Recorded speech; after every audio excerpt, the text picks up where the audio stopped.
आज का टॉपिक है बेस यानी कि क्षारक। इससे पहले हमने पढ़ा कि अम्ल क्या होता है। अम्ल के बारे में हमने पढ़ा कि अम्ल का स्वाद खट्टा होता है। अम्ल नीले लिटमस पत्र को लाल कर देता है। और देखा कि अम्ल का प्रमुख गुण यह होता है कि क्षार को उदासीन कर देता है। और इसका कुछ परिभाषा भी देखा।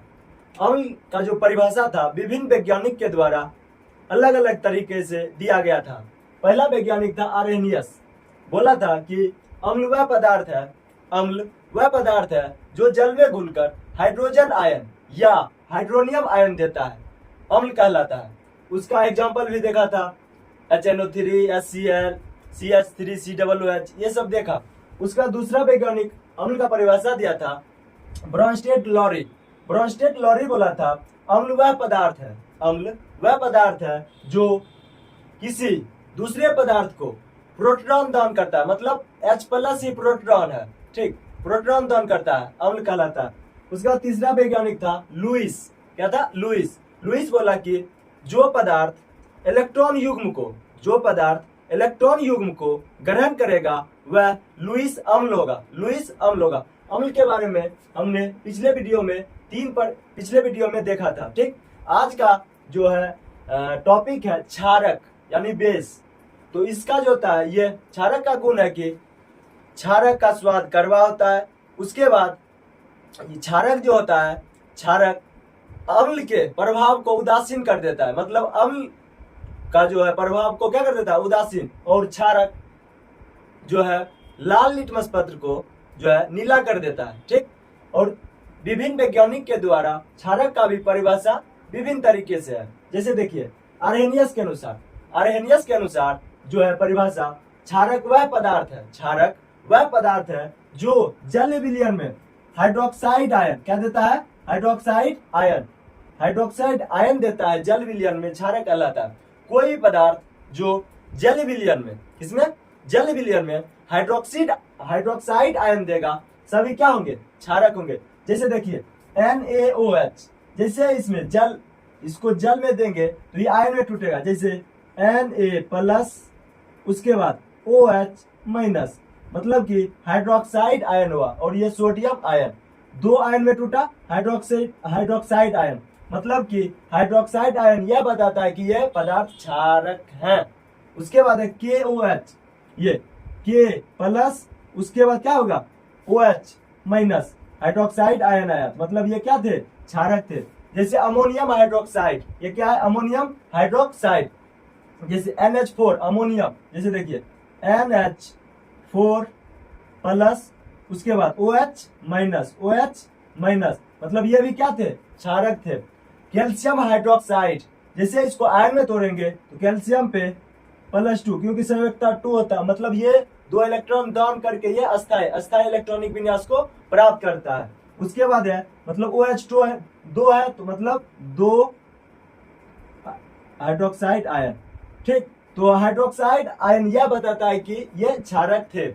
उसका दूसरा वैज्ञानिक है ब्रॉन्स्टेड लॉरी के अनुसार है क्षारक वह पदार्थ है जो किसी अम्ल से, मतलब दूसरे पदार्थ से इलेक्ट्रॉन, मतलब प्रोटॉन, जो किसी दूसरे पदार्थ से प्रोटॉन को क्या करता है? ग्रहण करता है, क्षारक कहलाता है।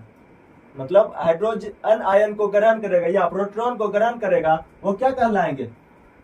क्षारक कहलाएंगे। जैसे देखिए HCl और NH3 होता क्या है? जैसे यहाँ पे क्लोरीन आयन हो जाएगा, क्लोराइड, और उसके बाद यहाँ पे क्या हो जाता है? अमोनियम आयन NH4, और यहाँ पे प्लस। तो ये जो NH4 क्षारक है, क्या है? क्षारक। यहाँ पे देखिए जैसे नाइट्रिक अम्ल HNO3, यहाँ पे क्या होता है? H+ आयन में टूटकर ये चले जाते हैं मेथेनॉल में। किसमें चले जाते हैं? मेथेनॉल में। और ये नाइट्रेट क्या बन जाते हैं? नाइट्रेट।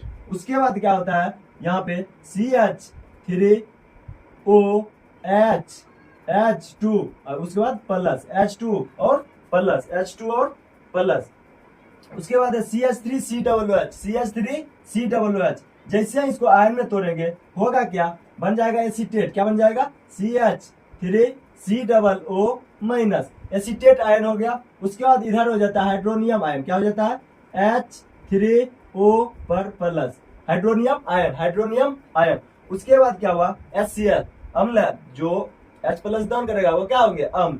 ये दान करता है और ये H2O ग्रहण करता है, मतलब ये जो जितना है ये सब क्या है, क्षार है। ब्रोस्टेट लोरी के अनुसार ये क्या है, क्षार। जैसे HCl माइनस आयन में टूटा तो, और ये H प्लस कहाँ चला गया, इसमें, तो हो गया यहाँ पे H3O प्लस, मतलब हाइड्रोनियम आयन।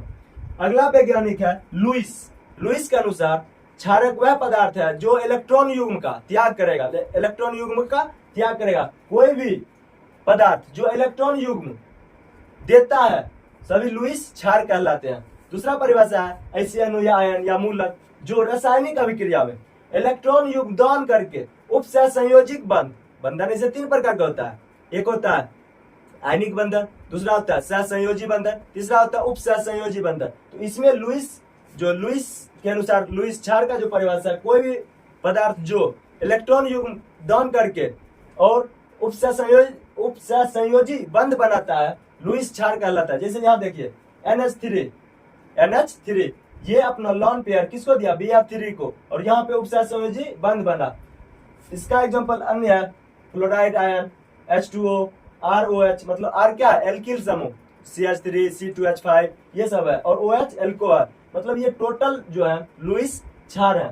तो पहले वीडियो में हमने देखा कि अम्ल क्या होता है, अम्ल का परिभाषा क्या होता है, और आज का वीडियो था कि क्षारक क्या होता है, क्षारक का विभिन्न वैज्ञानिक के द्वारा परिभाषा देखा।